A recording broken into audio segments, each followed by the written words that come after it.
Entonces, la primera pregunta dice, un proceso reversible, pero desconocido. No, aquí estamos hablando solamente de la trayectoria que es reversible, pero no sabemos, estamos hablando de que el proceso es reversible, ¿cierto?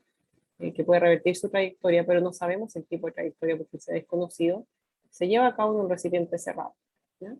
El fluido de proceso es un gas ideal, ¿ya? Y eso me da un poco de idea del rango de presión en el cual estoy trabajando, ¿cierto? Es un gas ideal, estoy hablando de presiones menores a 5 bar, cuya energía interna se determina según esta relación, ¿ya? Acá no estamos hablando de énfasis, no estamos hablando de la energía interna puntual, igual a 0,01 por la presión en kilopascales por el volumen del gas ideal en metros cúbicos. En el estado inicial de equilibrio, el gas se encuentra a 10.000 kilopascales y 280 Kelvin. Y como consecuencia, el proceso incrementa la presión final 2 en un 50%, manteniendo el volumen constante de 0,3 metros cúbicos. Determina dos cosas.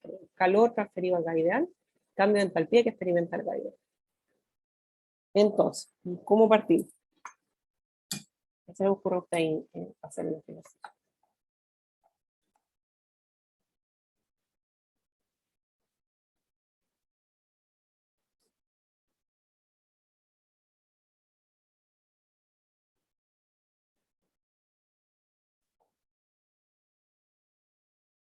¿Cómo podemos calcular el calor transferido al gas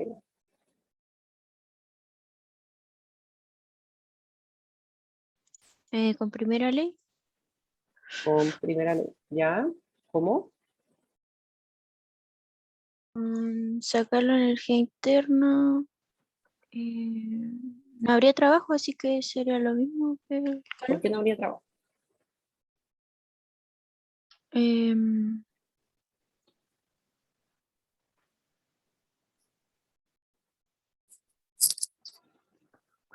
¿Por qué no habría trabajo en este caso?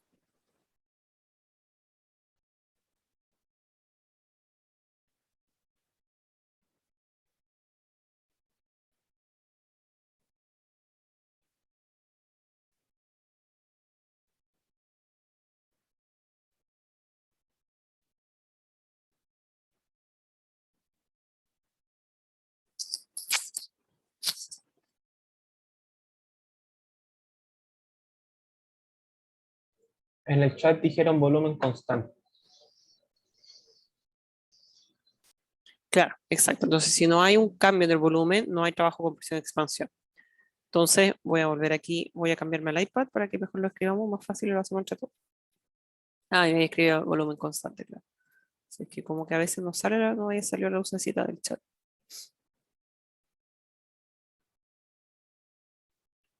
Entonces, eso es básicamente el enunciado. Yo mientras ustedes leían, estaba anotando los datos más importantes.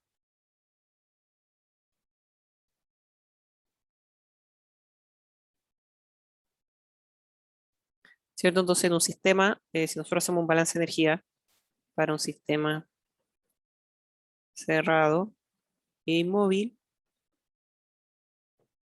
me va a quedar igual a delta U igual Q más W. ¿Ya? Y como bien decía Sofía, el trabajo igual a 0 porque el volumen es constante. ¿Sí? Entonces, en este caso me va a quedar que el delta U es igual al Q. Y este delta U estamos hablando de gases ideales. Ok, entonces, ¿cómo lo calculo? Porque aquí me dan U. Yo necesito aquí delta U.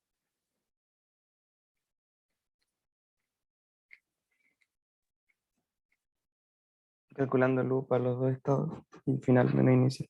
Exacto. Entonces calculo el delta U, ¿cierto? Va a ser simplemente U2 menos U1, ¿cierto? Y ¿cómo se define? Necesito la presión y necesito el volumen. Entonces, tengo la presión 1, tengo la presión 1 y tengo el volumen 1. Tengo la presión 2 y tengo el volumen 2. ¿Alguien lo puede calcular?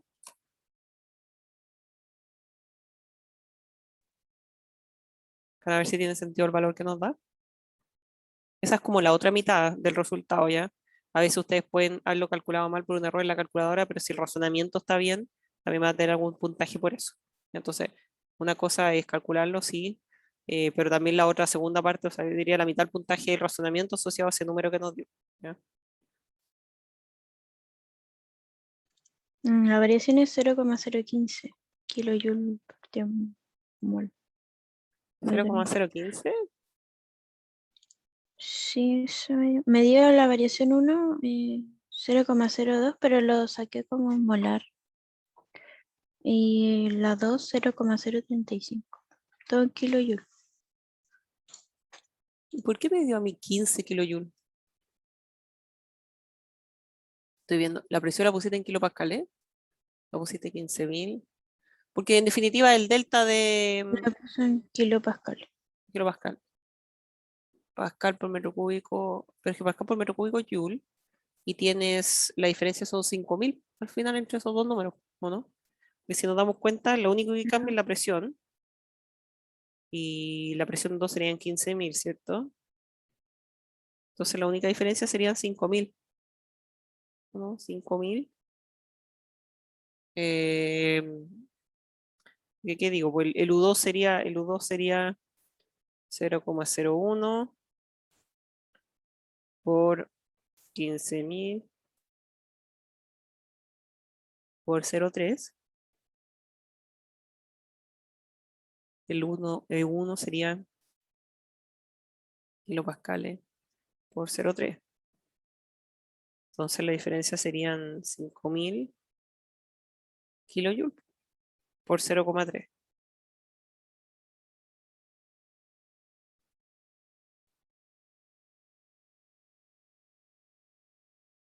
Ah, y hay que sacarle dos más, pues hay que sacarle estos dos por este 0,01. Claro. Si hay que sacarle 1, 2, 3, te queda 5 por 3. 15 kilojoules, ¿no? Hay que sacarle 3 decimales. 1, 2, 3. Entonces ahí lo corto ahí y después me queda 5 por 3. Sí. Ya. Y acá hay que hacerlo como extensivo porque todavía no hemos sacado los moles. Y ojo que me preguntan el Q molar, me dicen el Q, no sé si lo vieron, pero me preguntan el Q kilojoule por mol. Entonces ahora voy a tener que sacar los moles. Porque ¿cómo lo había sacado los moles? Alguien dijo por ahí que lo había sacado molar. Con el estado 1, que me daban temperatura, me parece. Claro. Me da la temperatura, me dicen 280 Kelvin. No puedo sacar el estado 1. Y me da cierto P1 por B1, RT1. ¿Cuánto te dieron los moles?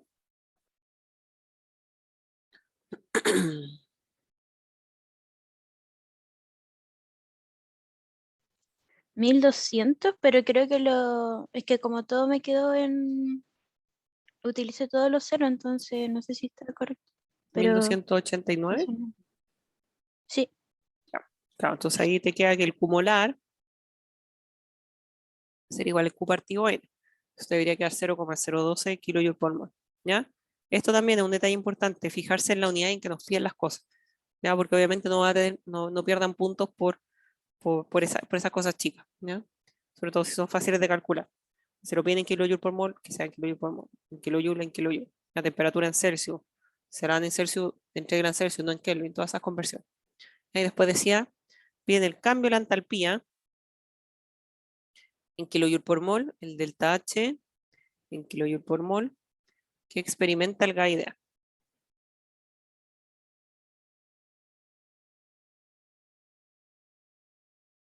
Ok, entonces me piden, ¿cómo calculamos el delta H del gas ideal en kilojoule por mol?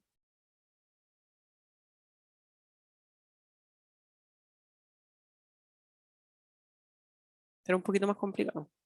Vamos a volver a la información que tenemos, que yo la anoté acá, acá está. Está un poquito más complicado, pero no era tan directo.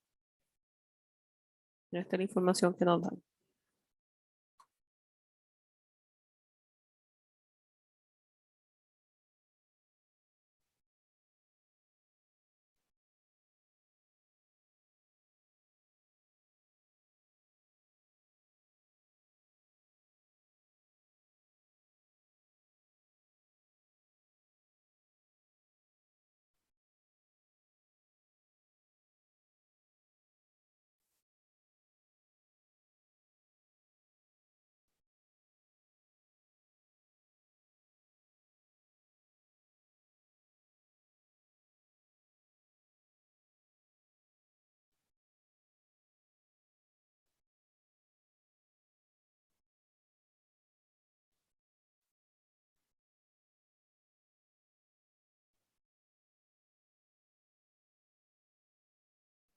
Profe, el ejercicio es con gas ideal. Sí, aquí Podemos despejar el delta T con el delta U que conocemos y después con esa variación de temperatura y el CP sacar el delta H. ya, por ahí va el tema, ya, claro. Entonces tú me dices que, claro, esto es gas ideal, entonces en estricto rigor esto es CP por delta T, ¿ya? Entonces, ¿qué más decías tú? Pero no conocemos una parte del delta T, pero lo que sí conocemos es el delta U. Entonces, Exacto. con el delta U igual a CB por delta T, sacamos delta T y ahí hacemos el proceso para atrás. A ver, espera. Entonces, tú dices que, ya, porque el delta U lo tenemos, que era 15 kilojoules. No, pues lo tenemos en molar. Pero molar está aquí 0,012 kilojoules por mol. ¿Y cómo sacamos el delta T? Ahí me perdí. Igualamos eso a CB delta T ¿Ya? y el CB del gas ideal lo conocemos y esos dos delta T son el mismo. Claro, porque el delta T del delta U es igual al del delta H. Sí. Ya, pero el CB, ojo ahí, ya, recuerden que yo siempre decía que tienen que hacer la mejor aproximación con la información que ustedes tienen. Por lo tanto, el CB, ustedes no pueden decir que es 3 medios o 5 medios. Creo que podemos despejar T2 con los datos que nos dan igual. Sí, también lo podemos despejar con las dos que nos dan, pero igual ahí lo que dice el compañero tiene un sentido porque vamos a necesitar el CP o el CB, porque el delta H es CP por delta T. Entonces, el delta T hay distintas formas de sacarlo y las dos opciones son las mismas. De hecho, en el certamen lo hicieron de las dos formas. Y el T2 lo podemos sacar claramente como una forma, ¿cierto? Los moles son constantes, R dividido por P2 que lo tenemos y B2 que lo tenemos. Estoy de acuerdo. ¿Ya? O también lo podemos sacar de la otra forma. Lo que quiero decir que igual aquí tenemos la incógnita de qué es el CB y qué es el CP.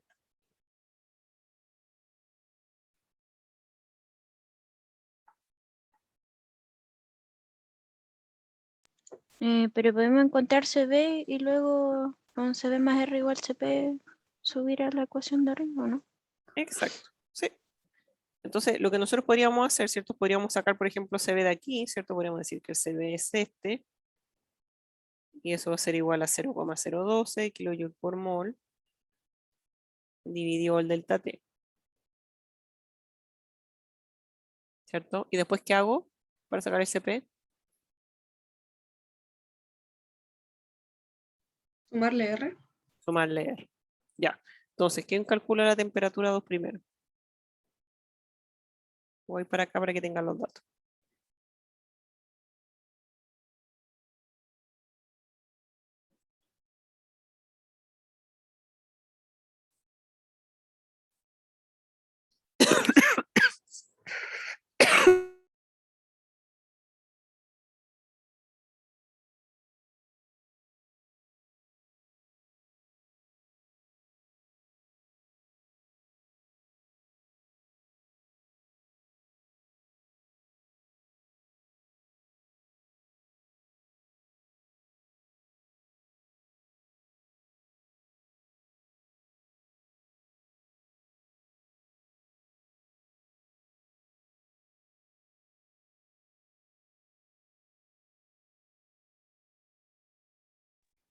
Ya. ¿Alguien lo sacó?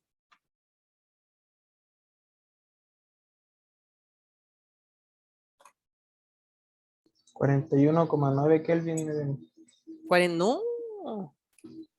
Estaría malo ese número, ¿no? Muy pequeño, un número Exacto. negativo en Celsius. Exacto. Ah, profe, lo saqué al revés. Y lo otro, ahí, por eso les decía que el sentido de los números es la mitad del puntaje, porque, por ejemplo, ustedes entregaron calor, el Q nos dio positivo. Por lo tanto, quiere decir que tiene que haber aumentado la temperatura, porque hubo una transferencia de calor al sistema. ¿Se acuerdan de la nomenclatura? El calor es positivo cuando el sistema recibe energía, el calor es negativo cuando se retira energía. Y el Q nos dio positivo. Por lo tanto, quiere decir que acá está, el Q nos dio positivo, por lo tanto, tiene que haber un aumento de la temperatura, resultado de que el sistema absorbió ese calor. Entonces, si la temperatura 1 era 280 Kelvin, la temperatura 2 me tiene que dar 281 Kelvin, pero me tiene que dar mayor a la temperatura 1. ¿Ya? Pues es súper importante. Quizás algunos pueden encontrar que este ejercicio es bien fácil, pero hay que hacer esos checks, ¿ya? Porque a veces uno en el certamen pierde, se equivoca o pierde puntos en cosas que quizá, por ejemplo, ahí el compañero quizás se dio cuenta al tiro del error que cometió. Entonces, cuando obtengan un resultado, cuestionense. ¿Tiene sentido que la temperatura es medio mayor? ¿Tiene sentido que la temperatura es medio menor? Eso es lo que después a ustedes los va a ayudar cuando estén trabajando. Ya tener una sensibilidad.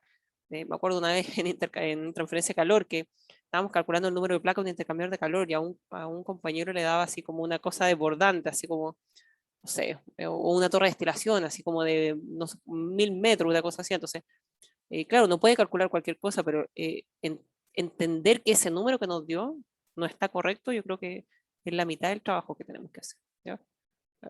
La calculadora siempre aguanta mucho, siempre eso es lo que les digo. Bueno, 420 Kelvin te dio, ¿no? 420 Kelvin me dio. Lo cual tiene sentido, insisto, porque o no les dio eso. Sí, profe, a mí me dio eso. Ya, Sí, profe. Profe, súper. tengo una Dime. consulta con Sí, pregunta. la presión porque me dio con un 0 más. Un 0 más. La presión era 50%, el enunciado decía que la presión era 50% la más de la presión 1. Entonces, si la presión 1 era 10.000, la presión 2 tenía que ser 15.000. Y ojo que está en kilopascales. Entonces, cuando tú calculas la temperatura, depende qué rebusas, pero si este es 8,314 y esto es Joule mol Kelvin, la presión 2 va a ser 15.000 por día a la 3 Sí, creo que pascales. ya Ah, ya. caché que lo tenía mal anotado. Ah, ya. Sí, también por eso yo siempre también los invito a escribir las unidades, porque entonces ahí uno lo escribe porque tiene que poner pascales aquí. Entonces después por metro cúbico me da Joule. Entonces ahí uno se hace los checks.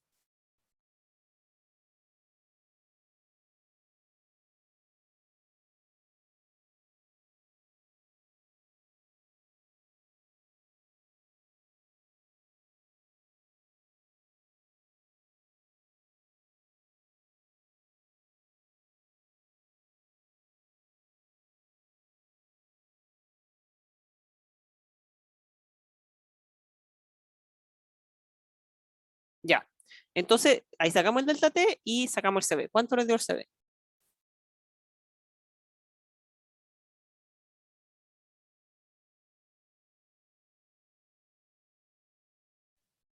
Me dio 8,5 por día a la menos 5.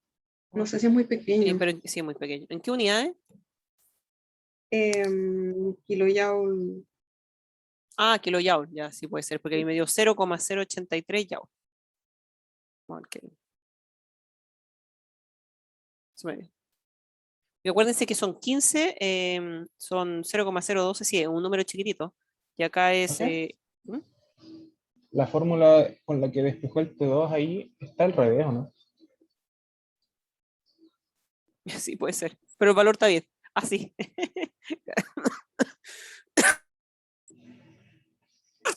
Disculpe, que me emocioné. Sí, pero no me di cuenta. Pero está bien calculado. Te doy igual. P por B, NR, sí. Sí, gracias, disculpa. Pero usted. Ya, no me hagan reír. Ya. Entonces, otra cosa también, un error que hubo harto en este certamen. CB GA ideal, 3 medio R. No, recuerden, la aproximación se hace en base a la información que yo entrego. Yo no les doy el CB, pero les doy una forma, una expresión para el delta U de GA ideal. Por lo tanto, yo le estoy dando implícitamente una expresión para el CB. Por lo tanto, tenían que sacarlo de ahí. ¿Ya? Independiente que los valores nos daban bien parecidos. Pero había que hacer este procedimiento. Aquí perdíamos un par de puntos. ¿Ya? Y de ahí, bueno, de ahí sumamos R, ¿cierto? Después decimos CP del GA ideal, va a ser CB más R. Profe, ¿Ya? cuando nosotros calculamos el CP a raíz del CB, tiene que estar en Joule, ¿cierto? Es que Por las unidades del R, por digo. las unidades, sea, sí, pero es que el R, es que, claro, yo trabajo en sistema internacional. Estamos usando Lo el importante es que tú seas 8,314. consistente. Lo importante es que tú seas consistente. O sea, si quieres poner el R en kilojoule, tiene que estar todas las mismas unidades. Porque es una igualdad. Entonces, si en este lado tiene Joule mol Kelvin, en el otro lado tienes que tener Joule mol Kelvin. Entonces, el R tiene que ser de la unidad de acorde. Entonces, en general, yo en el curso uso siempre el 8,314 Joule mol Kelvin. Por lo mismo. Claro. Entonces básicamente me va a dar, yo lo sumo, por eso lo tenía así en la pauta, 0,083 Joule mol Kelvin, porque me es lo más fácil de cómo yo manejo la unidad. Y en general es mejor trabajar con el sistema internacional para que no se confunda. Entonces después yo calculo el CP,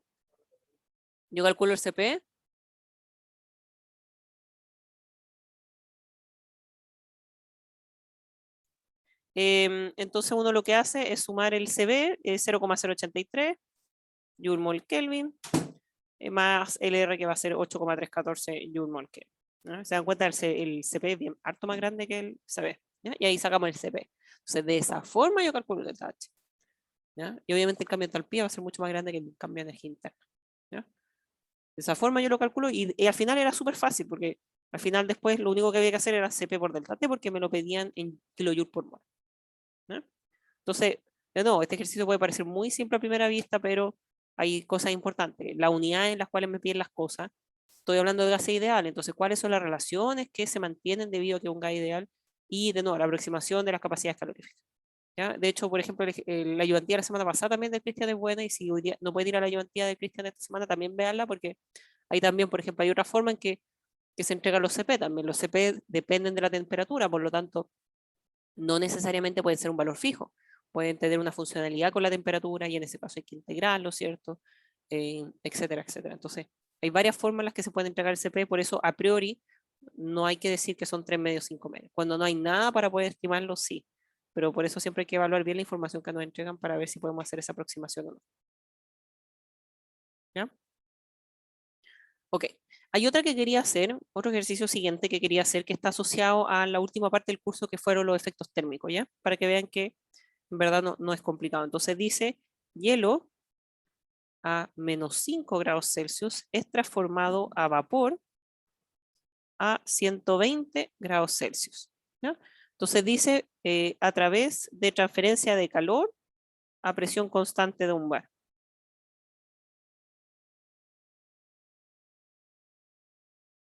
¿Ya? Y me dice, simplemente pregunta, identifique los efectos térmicos asociados al proceso en función de la temperatura. Y escriba la expresión de cómo los calcularía. ¿Ya? Entonces, pero lo más importante, identifique, porque esto era un certamen que nos hacía online, entonces era importante escribir la expresión, pero ahora ustedes van a tener los apuntes, así que es difícil que les pregunten que escriba la expresión de cómo los calcularía. ¿Ya? Pero identifique los efectos térmicos. ¿Ya? Entonces los efectos térmicos están asociados con qué le ocurre al sistema. ¿Ya? Y ahí está asociada los dos conceptos que nosotros aprendimos, que eran los efectos térmicos que nosotros aprendimos, que son calor latente y calor sensible. ¿Ya? Y estos pueden ser definidos simplemente como el calor latente está asociado al cambio de fase.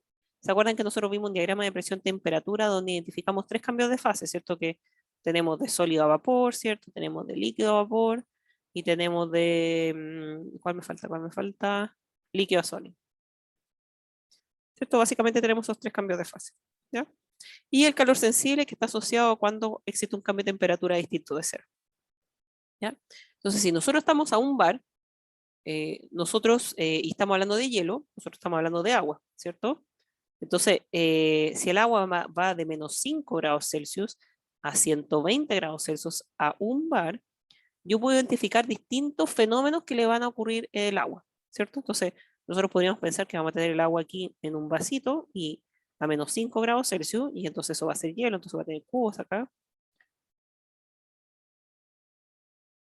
¿Ya? Entonces voy a prender un mechero, ¿ya? Y esto fue un poco de lo que hablamos cuando hablábamos de energía interna también. Entonces, ¿qué es lo que va a ocurrir? Eh, estos cubos de hielo se van a empezar a calentar, ¿ya? Hasta que lleguen a una temperatura de 0 grados Celsius. ¿Y qué va a pasar a esa temperatura?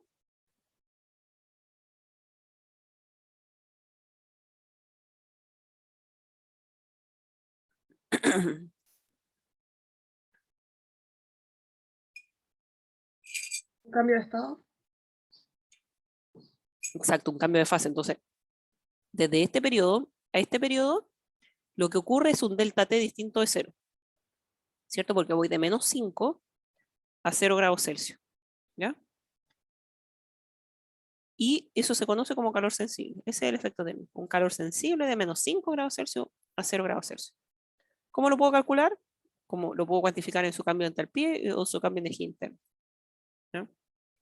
Recordemos que vimos que el delta H, tanto el delta H como el delta U, para gases ideales, líquidos y sólidos, se podía calcular de la misma forma. ¿Se acuerdan? Y en el caso de los líquidos y sólidos, se podía calcular de la misma forma que los gases ideales por su propiedad de incompresibilidad. En todos estos casos yo puedo calcular el delta H como Cp por delta T y el delta U como Cb por delta T. Obviamente el Cp y el Cb de líquido y sólido va a ser distinto al de los gases ideales, pero eso debería estar en alguna forma en el enunciado. ¿Ya? Pero en definitiva uno podría, los puede calcular los tres de la misma forma. ¿Sí? Entonces yo tengo herramientas para poder calcular este efecto térmico asociado a este calor sensible, que está, de nuevo, insisto, el calor sensible es lo mismo que decir que hay un proceso donde existe un cambio de temperatura distinto de cero, nada más. O sea, básicamente cualquier proceso que no sea isotérmico. ¿No? ¿Y qué ocurre a 0 grados Celsius? Bueno, existe un, otro color aquí, este cambio de fase. Cambio de fase, calor latente. De esto es de sólido a líquido. Calor latente. Estoy a un bar, por lo tanto hay distintas herramientas que nosotros vimos que lo podíamos calcular. En general, ustedes van a tener acceso a las propiedades críticas de los compuestos, entonces, por ejemplo, la regla de Trutón sería una súper como oversimplification, así como sería demasiado. ¿Se acuerdan que la regla de Trutón decía que el delta H líquido vapor a temperatura normal dividido R por la temperatura normal era aproximadamente 10? Eso sería una súper oversimplificación, no sé cómo se dice. Entonces, en general, ustedes van a conocer las propiedades críticas del agua y lo podrían calcular, por ejemplo, como Watson. ¿Ya? Y Watson es una relación súper simple, que es una ecuación, básicamente. ¿Ya? Después, lo que ocurre después es que si yo sigo calentando este mechero, voy a seguir aumentando la temperatura y voy a seguir aumentando la energía interna de este vaso y se van a empezar a generar, ¿cómo se llama esto? Burbujas de vapor, ¿ya? Hasta que llegue a 100 grados Celsius. ¿Cierto? Entonces, de nuevo, desde 0 grados Celsius a 100 grados Celsius existe un proceso en el cual aumenta la energía interna y el delta T es distinto de 0, y eso se conoce como calor sensible. ¿Ya? Hasta que llego a 100 grados Celsius y ocurre nuevamente un cambio de fase.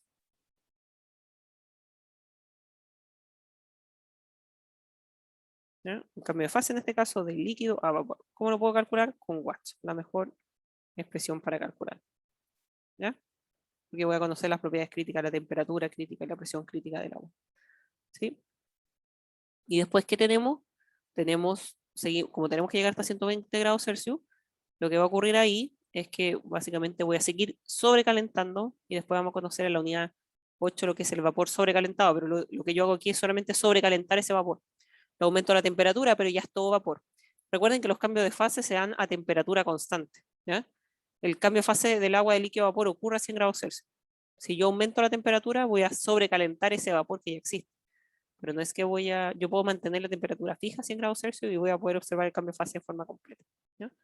Independiente que uno, cuando por ejemplo, sobre todo cuando pone la tetera, a veces los alumnos tienen esa duda porque lo que uno hace es que uno empieza a ver ebullir el agua un poco antes, pero eso es por el movimiento de las partículas nomás asociado al aumento de la energía interna, pero en definitiva son líquidos que se está básicamente aumentando su energía interna, no son burbujas de vapor. En cambio, fase va a ocurrir a 100 grados Celsius.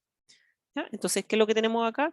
Entre 100 y 120 tenemos un proceso en el cual el delta T es distinto de 0, que se conoce como calor sensible, el cual básicamente aumenta la temperatura de ese vapor.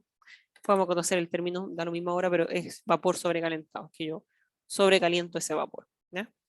Y esos serían los efectos térmicos asociados a este proceso a un bar donde yo voy desde menos 5 a 120 grados Celsius.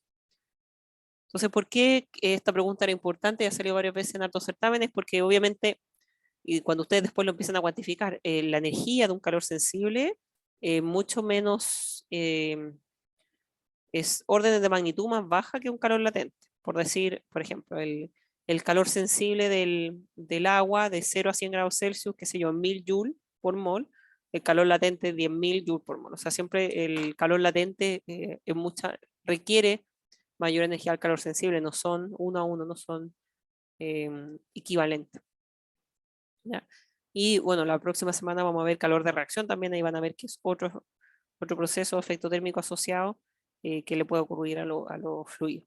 ¿Ya? Pero hasta ahora y hasta el certamen entra solamente lo que vimos, calor sensible y calor latente. Pero quiero volver a reforzar que el calor sensible solamente está asociado a un proceso en el cual sube temperatura, el delta T es distinto de cero. ¿Ya? Y el calor latente es solamente un cambio de fase. ¿Ya? Entonces lo importante es que ustedes puedan identificar cuándo va a ser. Pues, entonces, por ejemplo, si no es el agua, que quizá el agua es súper trivial, en general uno siempre le entrega datos. ¿Ya? Y un término que nosotros vimos era la temperatura normal. Entonces, a veces en las tablas de datos siempre me entregan la temperatura normal y eso básicamente es la temperatura de cambio de fase a un bar. ¿Ya? En la temperatura normal de ebullición, ¿ya? Esto es cambio de fase líquido-vapor a un bar. Entonces, por ejemplo, el típico caso que uno trabaja en la industria química de etanol o algún alcohol, ¿ya? Y estos tienen punto de ebullición súper bajo. Entonces, por ejemplo, la temperatura normal, estoy inventando, son 25 grados Celsius. Entonces me dicen, ya, yo te entrego etanol a un bar y 10 grados Celsius y lo necesito a 50 grados Celsius.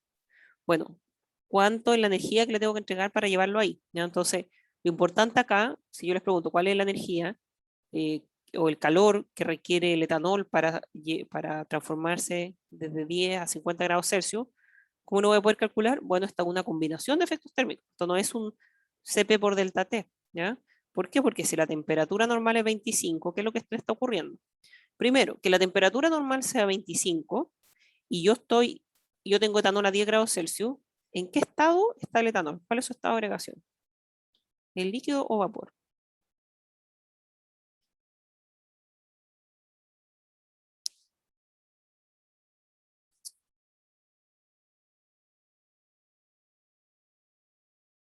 Respondámoslo con el agua.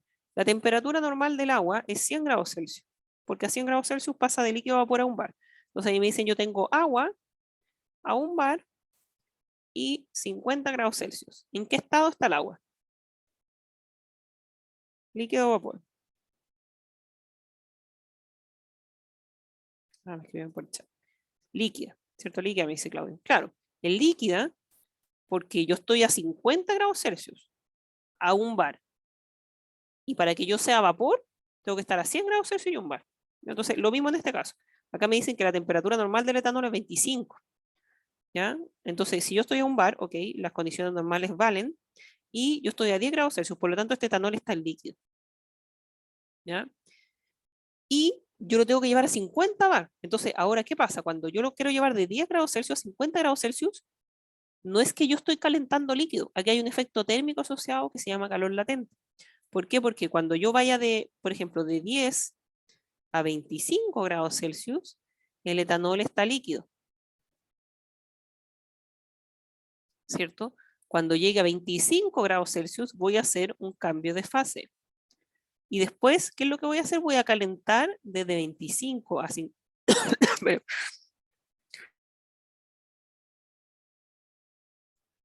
Ya, disculpen. Y después de 25 grados Celsius a 50, yo voy a calentar etanol vapor. ¿Por qué es importante hacer esa diferenciación? Déjenme cerrar esto en un círculo para que no. Es importante hacer esa diferenciación porque los CP son distintos.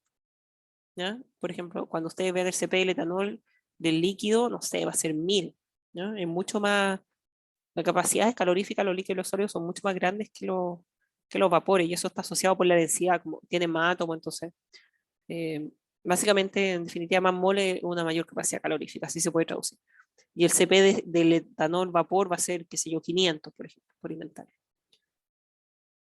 Por lo tanto, por eso es importante identificar los rangos en los cuales ocurren estos efectos térmicos, porque cuando yo calcule este Q del etanol, ¿ya?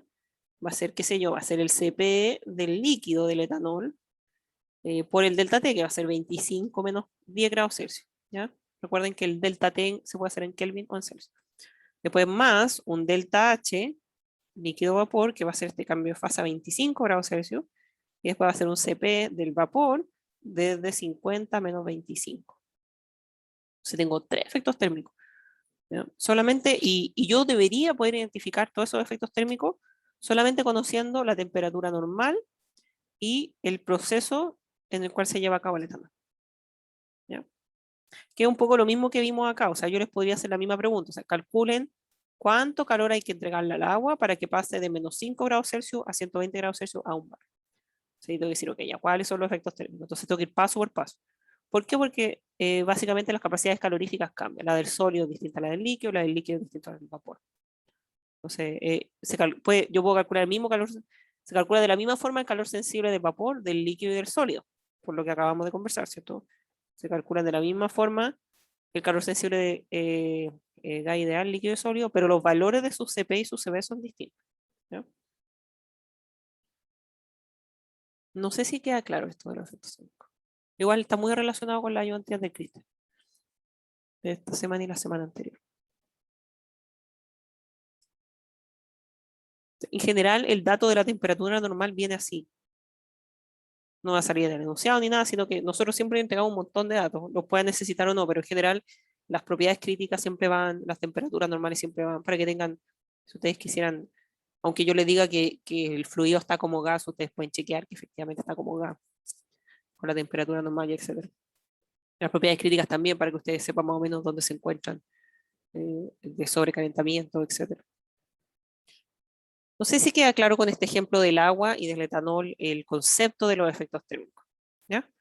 Y quiero recordar también que para el calor latente que está asociado al cambio de fase, nosotros vimos tres ecuaciones básicamente. Veamos Trutón, Riedel y Watson. Primero Riedel. Esta Riedel es la que tienen que usar cuando Watson.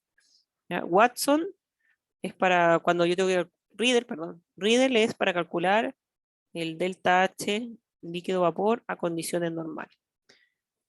Y Watson es cuando tengo que calcular el delta H líquido vapor a presiones distintas de la normal. Porque yo tomo esta y calculo esta. Uso como una para escalar a la otra. ¿Preguntas acerca de esto?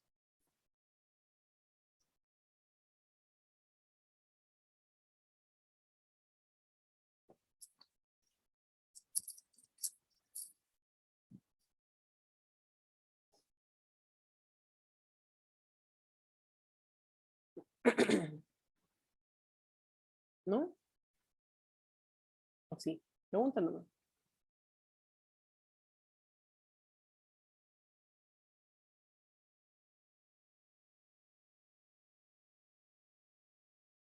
Ok. Otra pregunta.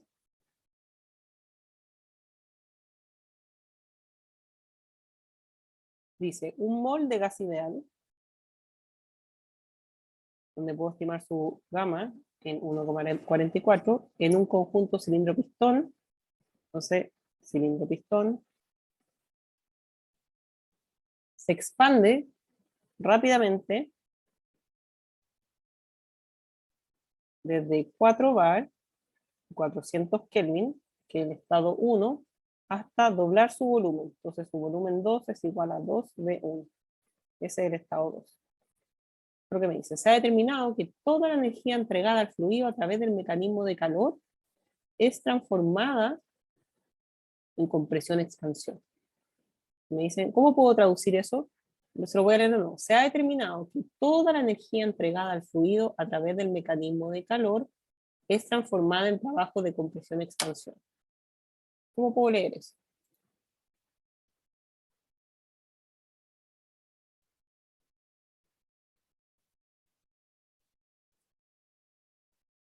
Este es un cilindro pistón con un gas ideal que se expande. ¿Cuál es el balance de energía de acuerdo a la primera ley? Partamos por ahí primero.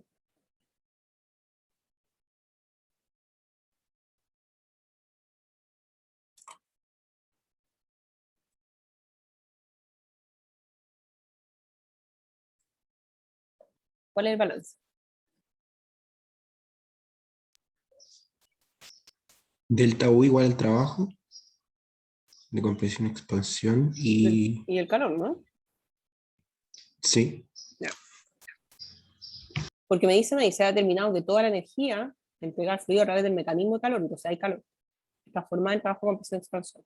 Entonces, ¿qué pasa si toda la energía entregada al fluido a través del mecanismo de calor es transformada en trabajo? ¿Qué pasa con el delta U?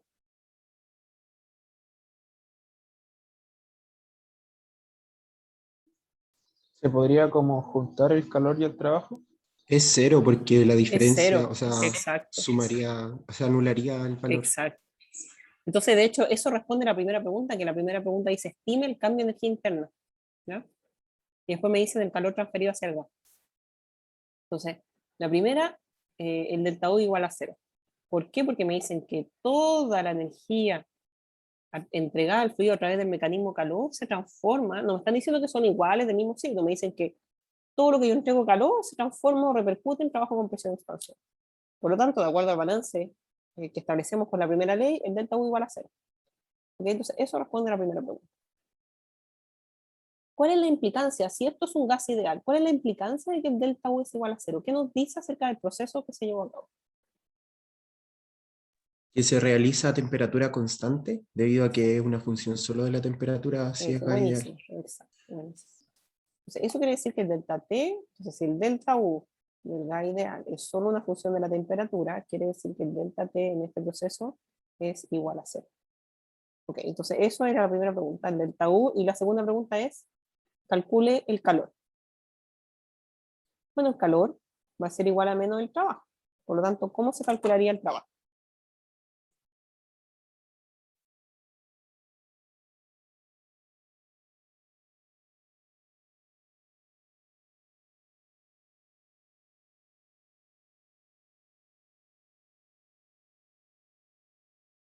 Con la fórmula del trabajo isotérmico. Con la fórmula del trabajo isotérmico, exacto.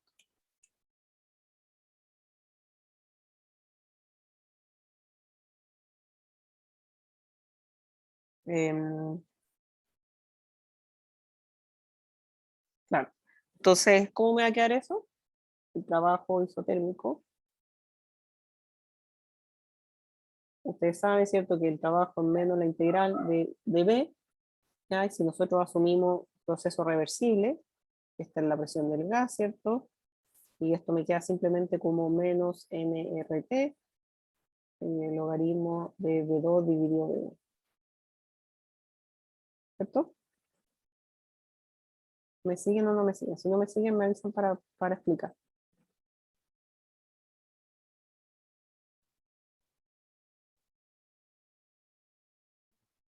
Está bien.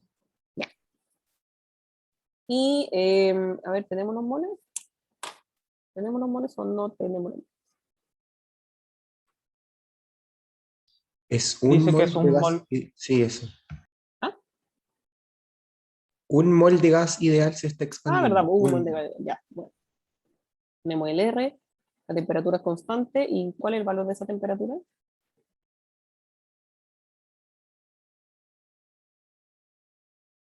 400 Kelvin. 400 Kelvin, ya, y tenemos los volúmenes, ¿o no? Tenemos la relación y al hacer la división de los logaritmos va a quedar Se logaritmo de cancela, 2. exacto. Exacto, porque, claro, ponemos 2B1 y se cancela, ¿no? Así que da lo mismo el valor del volumen, ¿cierto? Nos va a quedar logaritmo de 2. Súper. Entonces, de esa forma nosotros podemos calcular el trabajo.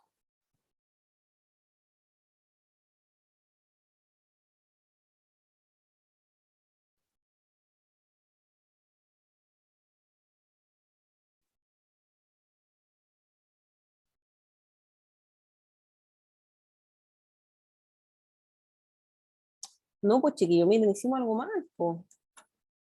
No, está bien, ya, sí, no está bien. Otra pregunta. ¿Qué pasa si el proceso, esto asumiendo que el proceso es reversible? ¿Qué pasa si el proceso es irreversible? ¿Cómo se calcularía el trabajo? ¿Verdad que le pillamos las dos cosas? ¿Qué pasa si el proceso es irreversible? ¿Cómo calculamos el Q? El Q va a seguir siendo menos trabajo, pero ¿cómo calculamos ahora el trabajo? Con la presión externa. Con la presión externa. Okay. Entonces, ¿cierto? El Va a ser menos la integral de la presión externa por el diferencial de volumen. ¿Y qué es lo que hacemos en ese caso?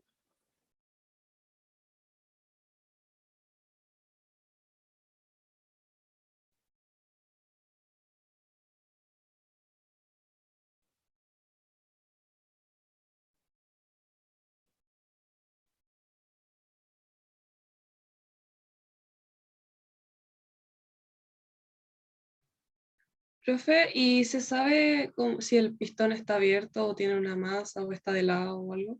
Podríamos asumir que está abierto. Sí, hay que hacer un par de Que en suposiciones. este caso la presión externa podría ser solo presión atmosférica. Exacto. Podría ser solo atmosférico.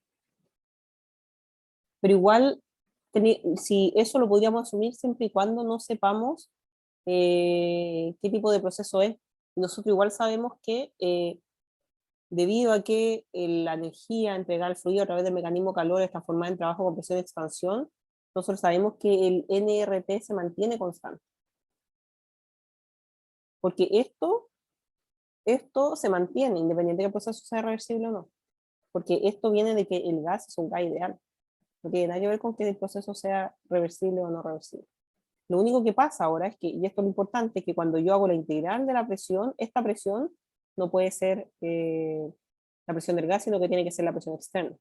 Entonces yo ahí puedo hacer una evaluación y decir si efectivamente la presión externa fue constante o no.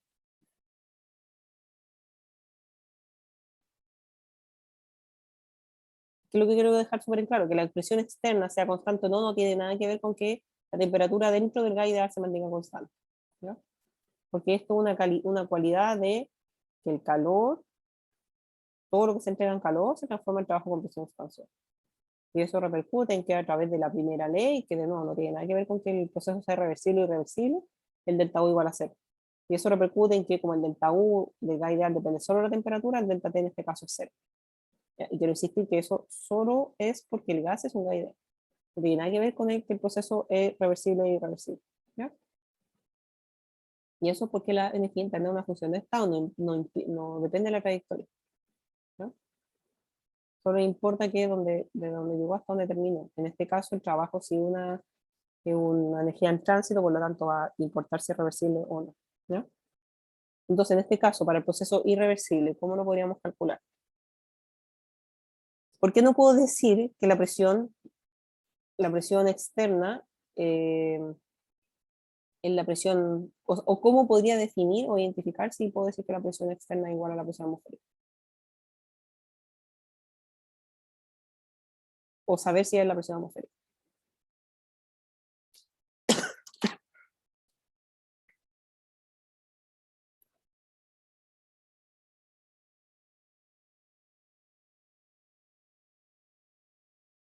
Profe, ¿Mm?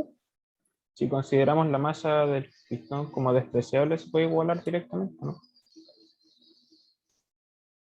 Claro, pero si el NRT es constante, quiere decir que P1 por B1 es igual a P2 por B2. Y si B2 es 2B1,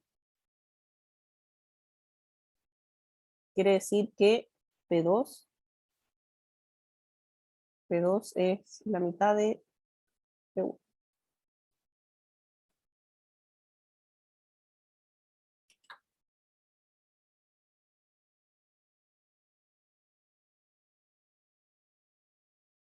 ¿Cuánto valía P1? A ver, lo anotamos por aquí. 4 bar. Esto vale 2 bar.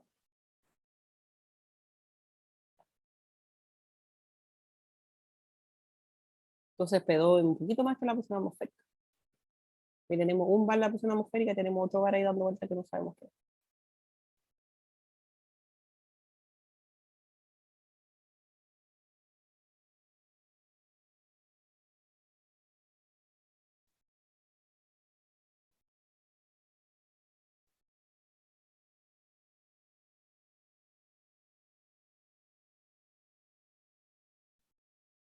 Entonces, sabiendo que la presión final del gas es 2 bar, ¿cómo podríamos asumir la presión externa? Como 2 bar, Ya, justifique. porque si está en un estado de equilibrio final, las presiones son las mismas. Exacto. En la trayectoria, porque el proceso es irreversible, la presión de dentro del gas, o sea, lo que pasó desde que el gas era 4 bar a 2 bar no tenemos idea, pero sabemos que estas dos fotos al inicio y al final, la sumatoria de las fuerzas tienen que ser igual a 1 porque es un estado de equilibrio y esa es su definición. Por lo tanto, nosotros podemos asumir que esta presión externa es 2 bar. Por lo que le acabo de decir. O sea, yo no sé, no puedo decir, porque recuerden que para que yo diga que la presión externa es igual a la presión del gas, toda la trayectoria, es decir, toda la integral, tiene que ser igual a la presión externa y la presión del gas. ¿Ya? Y eso no ocurre para un proceso irreversible. Entonces, ahí yo puedo decir que al final del equilibrio, la presión 2 igual a la presión externa. ¿Y qué pasa con los volúmenes? Ahora sí voy a tener que calcularlos, porque pero el volumen 1 se calcularía fácilmente, ¿cierto? Con pavo ratón nomás. Sería N RT dividido P. El volumen 2, si tengo B1, voy a tener B2.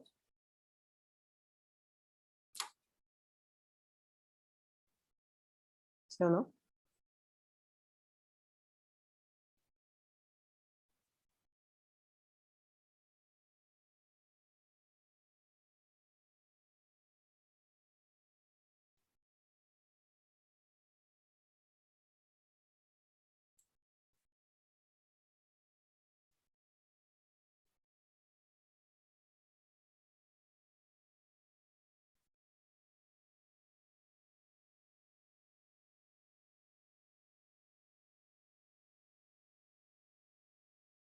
Profe, ¿podría repetir lo que dije? Lo que pasa es que lo que me falta después es el delta B. Lo que necesito conocer los volúmenes. Profe, a mí me dio 0,002 metros cúbicos. Sí, sí, el Q da como 2 kilojoules, parece. A ver, déjenme ver cuánto. Me da 1,67 kilojoules. Sí, me da. Es que metros cúbicos igual es harto, así que siempre cuando calculen el volumen en metros cúbicos, en muchos ejercicios también está en litros. Entonces te da como 0,008, una cosa así, ¿no? Ay, no sé, profe. Sí, eso dijiste, está bien. Claro, pero ahí no se asusten. ¿Por qué? Porque los volúmenes en metros cúbicos son bien chicos en general. Por eso en varios ejercicios ustedes lo van a ver en litros. Eso sería 8 litros, igual es harto. ¿Ya? Ahí para que no se preocupen. Y da 1,67 kilojoules. ¿Ya? Profe, ¿Mm? ¿los volúmenes se sacan con pavo ratón nomás? Con pavo ratón, si esto es un gas ideal. ¿Ya? Eso es Ya. importante. Es como la calidad del gas, que si es gas ideal o no. Y ahora, hasta ahora todo el certamen uno es gas ideal. Y la trayectoria. Y la trayectoria lo único que afecta es cómo evaluar la energía en tránsito, que sería el calor y el trabajo. ¿Ya? Porque ahí básicamente sí puedo igualar. Es como calculo el trabajo, nomás que igual tiene una repercusión en el Q, en cálculo del Q.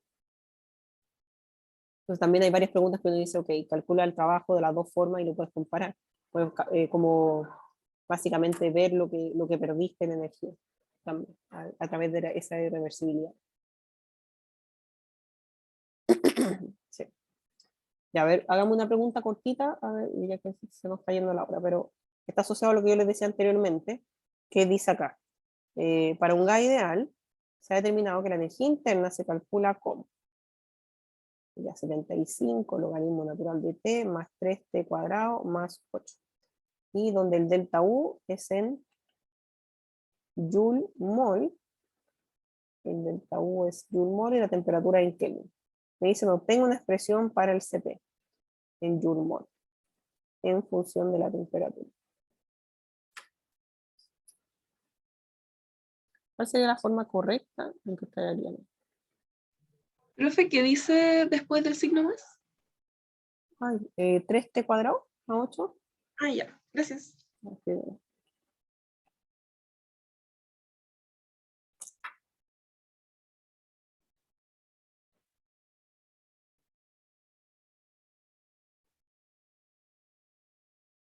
¿Cómo calcularían el Cp?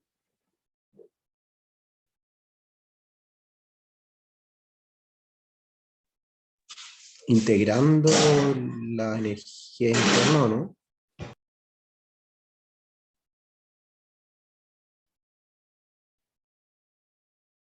integrando. Pero ¿para dónde quieres ir? O sea, en función de la temperatura para poder, como con el CB después despejar CP, ¿o no? O sea, eso. Claro, o sea, claro, nosotros sabemos que la energía interna se relaciona con el CB y después el CB se relaciona con el CP, ¿cierto? Porque esto es lo que me dan y aquí quiero llegar. Entonces, de alguna forma tengo que primero relacionar la energía interna con el CB para después el CB relacionarlo con el CP. Y esto es fácil porque aquí le sumo un R nomás, ¿cierto? Porque son gases ideales. Pero ahora, ¿cómo de esta expresión yo obtengo el CB? Dividiéndolo por el delta T.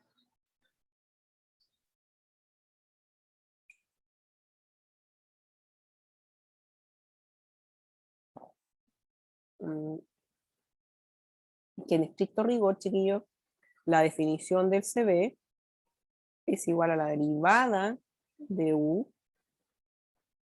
con respecto a T, ¿ya? Recuerden que esta es la definición, entonces, que uno dice después, bueno, este delta se aproxima a un cambio finito, y nosotros escribimos delta U igual a CB por delta T, ¿ya? Pero la definición formal del delta U en función del CB, o el CB en función del delta U, y la temperatura es esa. Ah, profe, entonces se deriva, ¿no? Sí, hay que derivar, no integrar. Exacto. Pero yo tengo que hacer el derivado. ¿Ya? Entonces, ¿qué hago? Derivo esa expresión. Lo mismo de T más 3T cuadrado más 8. ¿Cuánto me da eso?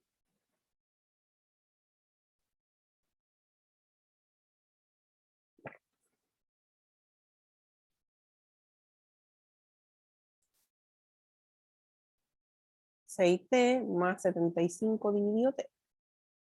Por lo tanto, después el CP es CB de la ideal más R. Esto, ¿ya? Entonces aquí también, ¿por qué quería hacer este ejercicio? Está asociado un poco a lo que les decía antes.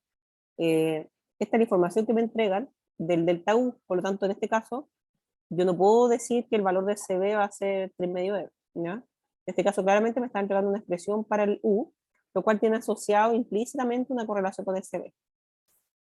Y de esa forma, yo tengo que encontrar una forma de relacionar esos dos, por eso lo decía, o sea, yo sé que el U se relaciona con el CB y sé que el CB se relaciona con el CP. Entonces, de acuerdo a la información que me entregan, cuál es la mejor aproximación que tengo. Y también esto, recuerden, esta es la expresión formal. Nosotros cuando aproximamos este cambio diferencial a uno finito, lo escribimos como del. Ya, pero estas son todas ecuaciones diferenciales. Ya, eso también es importante recordar. Preguntas.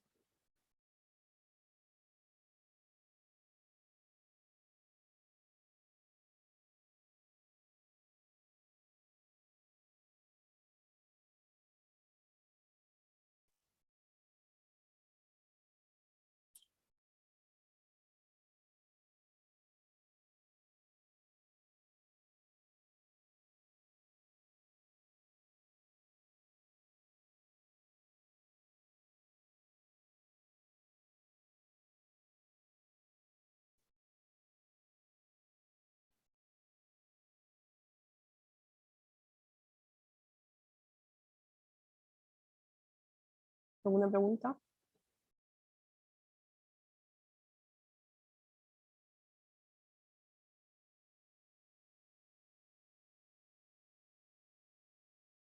Bueno, si no hay más dudas, lo dejamos hasta acá. Cualquier cosa, me pueden mandar un correo haciendo alguna pregunta, o si no, nos vemos el jueves. ¿Ya? Muchas gracias a todos y que estén muy bien. Chao, profe. Profe, que esté bien. Chao, Gracias. profe. También.